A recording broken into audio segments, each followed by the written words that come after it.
Jakarta seakan tak sama lagi usai Anies Baswedan menyelesaikan masa jabatannya pada 16 Oktober lalu. Pasalnya, sejumlah pihak menilai pejabat Gubernur DKI Jakarta Heru Budi Hartono dianggap ingin menghapus jejak prestasi dan pekerjaan yang telah dilakukan Anies saat menjabat sebagai Gubernur DKI Jakarta. Benarkah demikian? Selama menggantikan Anies sebagai pejabat sementara, Heru Budi telah membuat sejumlah kebijakan yang dianggap tidak substansial. Di antaranya wacana akan mengganti slogan Kota Jakarta yang diciptakan Anies Baswedan, yakni Jakarta Kolaborasi, menjadi Sukses Jakarta untuk Indonesia. Tak hanya itu, pergantian beberapa pejabat pemerintah daerah hingga pimpinan BUMD juga menjadi sorotan, lantaran dianggap sebagai upaya membersihkan loyalis Anies. Heru Budi mencopot jabatan Marullah Matali sebagai sekda dan memberikan posisi baru menjadi Deputi Gubernur Jakarta bidang budaya dan pariwisata. Lantas, benarkah kebijakan yang diambil oleh Heru Budi tidak substansial? Benarkah langkah tersebut merupakan upaya untuk menghapus jejak Anies dari Jakarta? Tim TV One mengabarkan.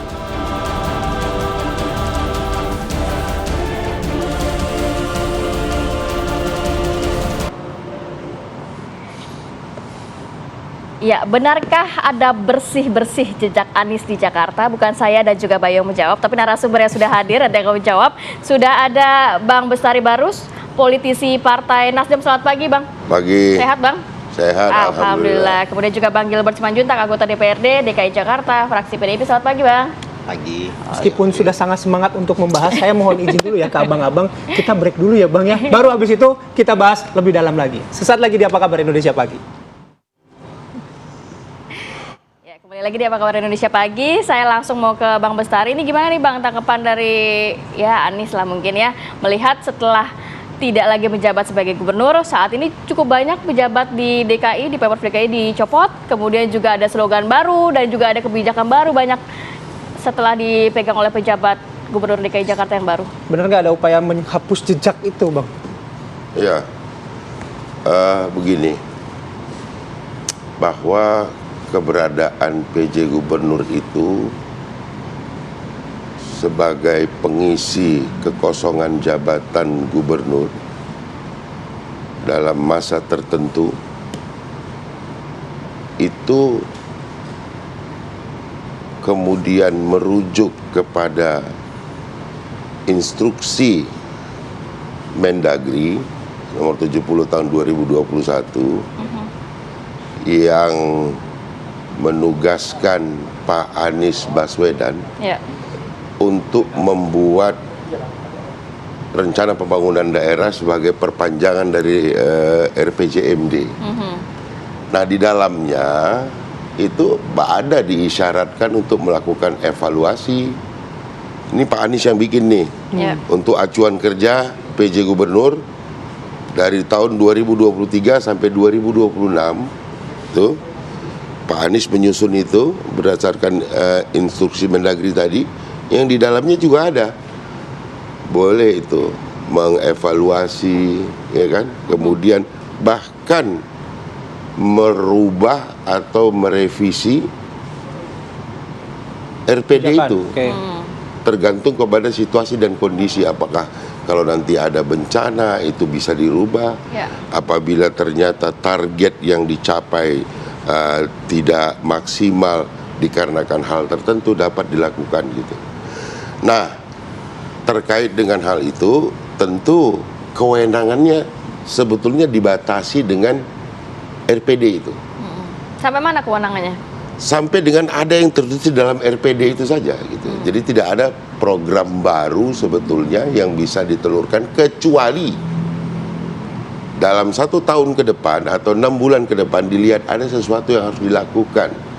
Dikarenakan ada hal-hal yang krusial, boleh dapat melakukan sesuatu untuk melakukan perubahan. Ya tentu saya menyarankan begini saja sederhananya, jangan berpikir sendiri. Pak PJ ini kan sampai hari ini saya belum mendengar ada rapim gitu. Maka ketika kalau Pak Anies sendiri itu tidak terlalu hirau gitu ya dengan sekarang ini yang terlalu banyak dibicarakan tentang perubahan tagline, slogan. city branding gitu.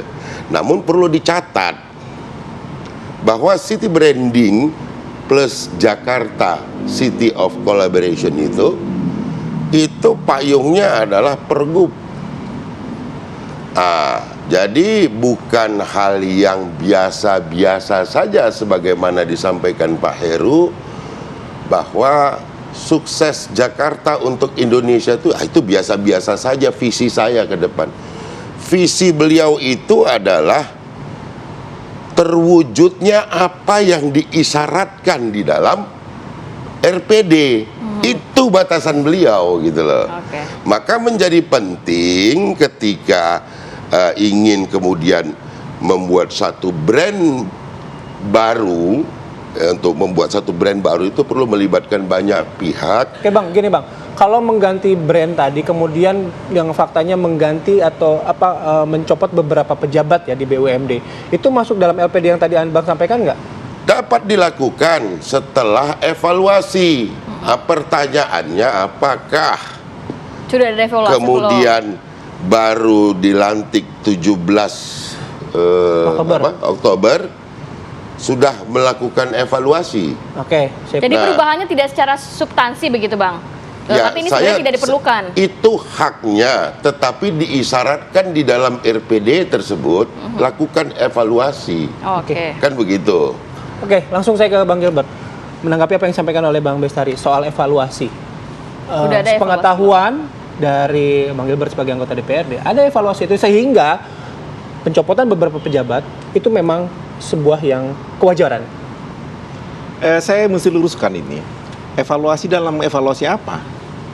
Kalau RPD mesti dievaluasi untuk kemudian mengganti penjabat, aturan dari mana? Tidak ada aturan itu. Kemudian kalau dikatakan RPD harus dievaluasi untuk kemudian mengganti logo, dari mana dasarnya? Tidak ada aturan itu. Jadi evaluasi apa? Kalau kemudian pejabat yang diganti, itu bukan kemudian diganti karena saya enak, ya tidak. Sekarang kalau dikatakan gubernur sekarang main sendiri, lalu gubernur yang lalu tidak pernah hadir di paripurna gimana? Lebih parah lagi kalau begitu.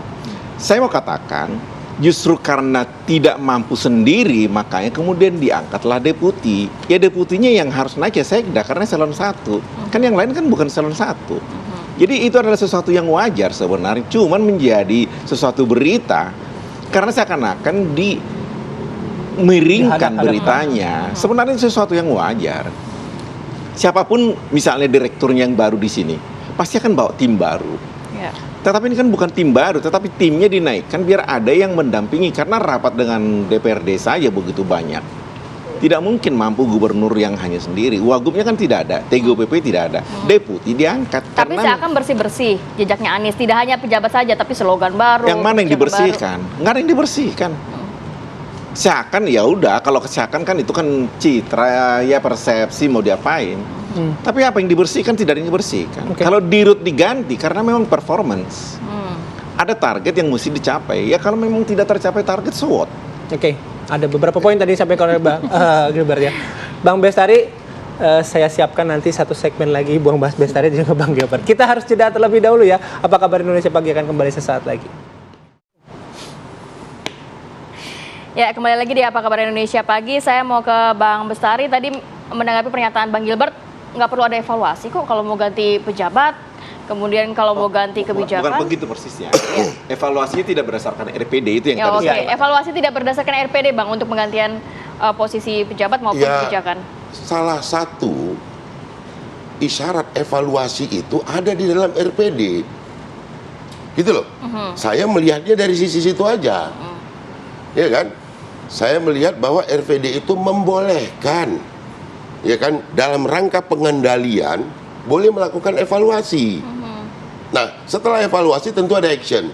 Tapi kan pada hari ini kalau kita tanya Pak Gilbert aja gitu, sebagai orang yang dekat Pak Gubernur, Pak PJ ya, PJ salah saya kalau sama aja gubernur juga. Enggak, tuh PJ beda. Gubernur. Itu sementara, kalau gubernur ada tanggalnya gitu. Poinnya, Bang? Apakah kemudian serajin apa Pak PJ kita ini melaksanakan konsolidasi internal berupa rapim-rapim di dalam kemudian melakukan pengendalian untuk evaluasi. Saya nggak pernah dengar tuh. Nah, jadi kalau pada hari ini salah satu yang saya sarankan kepada beliau, karena beliau adalah PJ Gubernur DKI, konsolidasikan internal, kemudian untuk tujuan apa? Pencapaian maksimal terhadap RPD. Ya. Oke, kalau pertanyaan Bang Bestari soal itu, artinya kalau misalnya tidak ada rapim tadi yang Bang Bestari sebutkan, artinya pencopotan, pemilihan itu bersifat subjektif saja. Biarkan masyarakat yang menilai. Yang jelas saya hanya menyampaikan bahwa salah satu isyarat pengendalian untuk melaksanakan pembangunan ke depan itu diisyaratkan tuh di dalam RPD, boleh mengganti siapapun boleh gitu loh. Tetapi lakukan evaluasi. Artinya harus ada konsolidasi Bang internal. Bestari, dari nama-nama yang dicopot, Anda melihatnya ini ada faktor lain atau memang pure karena kinerja? Saya tidak mempermasalahkan karena itu haknya. Oke. Untuk kemudian mencapai target maksimal, maka dia diberi tools yang disusun oleh Pak Anies berupa RPD itu. Ya. Dia diberi tools. Masalahnya adalah kita berharap agar tools ini digunakan dengan baik. Jadi sebelum melakukan aksi, lakukan evaluasi untuk pengendalian. Bang Gilbert, tanggapannya? Kan itu aja ini, sederhana kok. Ya. Tidak ada pencopotan pejabat ini tanpa evaluasi. Pergantian BUMD, pergantian kepala BPKD, itu atas dasar pertimbangan performance, murni performance. Tetapi saya tidak akan mengungkapkan terlalu detail di sini karena tidak etis. Ya. Yang kedua, rapim pasti ada lah, makanya kemudian ini ada. Dari mana didapat kalau tidak ada rapim? Tapi rapimnya kan hanya gubernur yang pimpinan, makanya mesti diangkat deputi. Karena wakil tidak ada. Lalu kemudian sekdanya dibikin yang asisten. Tetapi kan kemudian semua ini, apakah ada aturan yang ditabrak? Kan tidak ada. Jadi kalau dikatakan bahwa ini tidak ada evaluasi, ini sangat berdasarkan evaluasi. Karena apa? Sebagai birokrat dan janji gubernur yang sekarang pada waktu pelantikan adalah saya juga sama-sama dengan kalian ASN. Saya tahu bagaimana rasanya. Makanya kemudian TGUPP yang zamannya Anies dibuang. Karena ini merusak. Justru kemudian SKPD yang dioptimalkan. Itu sebabnya kemudian karena tidak ada TGUPP, tidak ada Wagub, ya naiklah satu orang untuk menggantikan beliau untuk menutupi segala macam kesibukan ini. Sekdanya kemudian di PLT-kan. Tapi sekda yang definitif pasti akan diangkat apakah dalam bentuk PJ. Apakah gubernur yang PJ ini mempunyai hak yang berbeda dengan gubernur yang dipilih rakyat? TGUPP merusak itu di mana itu? TGUPP merusaknya itu di mana? Apakah kemudian gubernur yang sekarang ini mempunyai hak yang berbeda dengan gubernur yang dipilih rakyat? Tidak ada bedanya. Sama aja. Sama saja. Oh, beda. Jadi sebentar. Beda, nanti sangat beda kemudian kita sekali lihat, itu. Jangan digelapkan dong. hak dan kewajibannya sama. Tidak Jadi, nanti sama. kita lihat apakah kemudian apa yang dilakukan gubernur ini misalnya dengan mengganti slogan itu, apakah itu salah? Kan tidak salah. Karena semua Nggak ada gubernur bedanya, Bang apapun Bestari katanya. ada hope-nya. Kan? Artinya apa yang disampaikan Bang Gilbert itu semua yang dilakukan Pak PJ ini secara aturan Normatif. sudah normatif, Ya. sudah sesuai. Ya, tidak ada yang ditabrak. Silakan buktikan mana yang ditabrak. Siapa yang mengatakan beliau menabrak? Dari tadi nggak ada kita katakan. Ya udah bagus. Tetapi lakukan evaluasi. Dilakukan. Sudah Kalau dilakukan masalah- evaluasi, Bang. Kalau Jangan diulang masalah, lagi. Ini Bapak wakil gubernur atau apa ini? Saya wakil rakyat. Saya tahu. Pernah ikut rapimnya? Kita Tanggal tahu. berapa, jam berapa, membicarakan apa? Kita tahu Jadi karena ada jangan rapat digelapkan itu. berita itu. Ini Tidak demi digelapkan. kebaikan. Justru ini demi ini jadi kebaikan. kesannya fitnah, Oh gitu. tidak, demi kebaikan ada transparansi. Transparan kok. Transparan, kemudian kan dulu kan banyak diunggah tuh rapim gubernur Di zamannya YouTube. Ahok, di zamannya Anies Zaman sama sekali Ahok, tidak ada. zaman Anies ada. Nggak ada. Waduh, saya juga punya. Tinggal ini Wagub dibuka, ya? tinggal buka di Diskominfo kok. Ya toh? Nah, jadi itu saya katakan tadi. Oke. Kita memberikan masukan. Jadi ketika kita melakukan kritisi, jangan kemudian Pak Gilbert jadi anti kritik terhadap itu. Tidak, ini tujuannya untuk kebaikan masyarakat. Oke. Gitu loh. Hak beliau untuk menjalankan pembangunan yang sustainable ini kita dukung. Oke, Oke. artinya Kan begitu. semangatnya perbaikan. Bang Gilbert, sekali aja buat menutup ini Bang Gilbert. Singkat saja Bang Gilbert. Jadi gini, apapun yang terjadi sekarang ini tidak ada maksud menghilangkan jejak. Jejaknya juga nggak jelas ada apa enggak. Kemudian tidak ada upayanya juga upaya apa, semua normatif. Jadi artinya apapun yang terjadi di DKI ini sekarang ini adalah sesuatu yang normatif yang kemudian sama saja mau siapapun yang kemudian menjadi PJ akan terjadi begini dan akan lebih banyak ke depan pergantian karena itu normatif. Oke. Jadi jangan kemudian diplesetkan atau seakan-akan menjadi berita miring. Ini tidak ada sesuatu yang serius kok. Oke. Santai saja begitu. Baik, terima kasih banyak Abis ini ngobrol lagi kita Bang Gilbert dan juga Bang Waktunya udah habis, Bestari. mohon maaf ya. Makasih Bang Bestari, Bang Ya. Gilbert juga terima kasih sudah hadir bersama kami di Apa Kabar Indonesia Pagi. Ini menjadi akhir perjumpaan kita di Apa Kabar Indonesia Pagi TV One kali ini. Saya Bayu Andrianto. Saya Kamarati Kusuma pamit undur diri. Terima kasih dan sampai jumpa.